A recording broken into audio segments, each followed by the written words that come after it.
क्यों करा जाता है पूर्णिमा का व्रत? पूर्णिमा का व्रत करने का कारण क्या है बताइए? आप इतने सालों से कर रही हो, कई माताएं कर रही होंगी पूर्णिमा का व्रत। एक समय फलाहार करती हैं, एक समय भोजन करती हैं। भोजन में खीर का होना जरूरी होता है पूर्णिमा के व्रत में। दूध की सामग्री होना जरूरी होती है पूर्णिमा के व्रत में। 12 महीने की पूर्णिमा करो, मना नहीं है। और पूर्णिमा उठाने का भी समय होता है चैत्री। चैत्र के महीने की जो पूर्णिमा होती है, चैत्री पूर्णिमा पहली पूर्णिमा मानी जाती है, इसलिए चैत्री पूर्णिमा को सिद्ध पूर्णिमा कहते हैं, कार्य सिद्धात्री पूर्णिमा कहते हैं, सिद्ध करने वाले। मनोरथी पूर्णिमा कहते हैं, मनोरथी पूर्णिमा। इसलिए पूर्णिमा का व्रत कहां से उठाया जाता है? चैत्र के महीने की पूर्णिमा से पूर्णिमा का व्रत उठाया जाता है कि मैं महीने की पूर्णिमा करूंगी तो वो चैत्र पूर्णिमा से उसको उठा लिया जाता है। पर उसका एक नियम रहता है, आप फलाहार करें अपनी जगह पर है, पर एक समय भोजन कर रहे हैं वो अपनी जगह पर। भोजन के साथ में मीठे के साथ थोड़ा दूध की सामग्री होना जरूरी होती है। और क्यों करते हैं पूर्णिमा का व्रत? किस लिए किया जाता है, क्यों करा जाता है?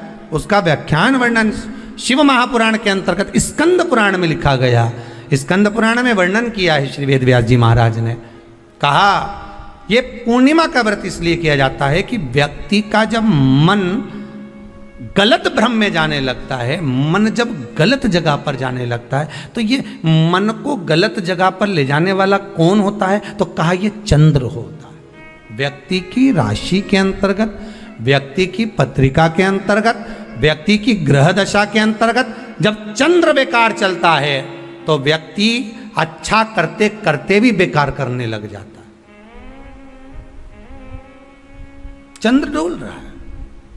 कई माताएं कहती हैं गुरुजी हमारे बेटे को आशीर्वाद दीजिए, बहुत गलत संगत में जा रहा है। मतलब समझ जाना कि चंद्र गड़बड़ जा रहा है। बेटी अगर गलत मार्ग पर जा रही है, बेटी अगर गलत संगत में जा रही है, किसी अन्य व्यक्ति को आकर्षित हो, चंद्र गड़बड़ हो रहा है, उसका चंद्र कहीं जा रहा है। कोई पुरुष, कोई लड़का, कोई गलत मार्ग पर जा रहा है, चंद्र गड़बड़ हो रहा है।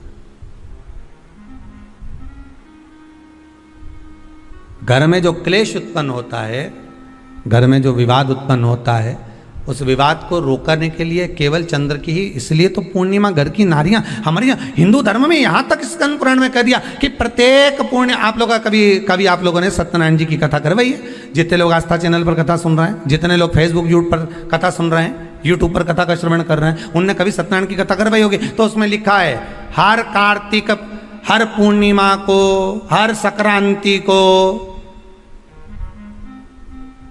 ब्राह्मण सत्यनारायण भगवान की कथा या राजा या वैश्य कथा को कराता था, या बढ़िया कथा कराता। सुनी कि नहीं सुनी ये बात? सत्यनारायण भगवान की कथा में लिखा है, स्कंद पुराण के अंतर्गत जो सत्यनारायण भगवान की कथा का स्मरण किया उसमें लिखा है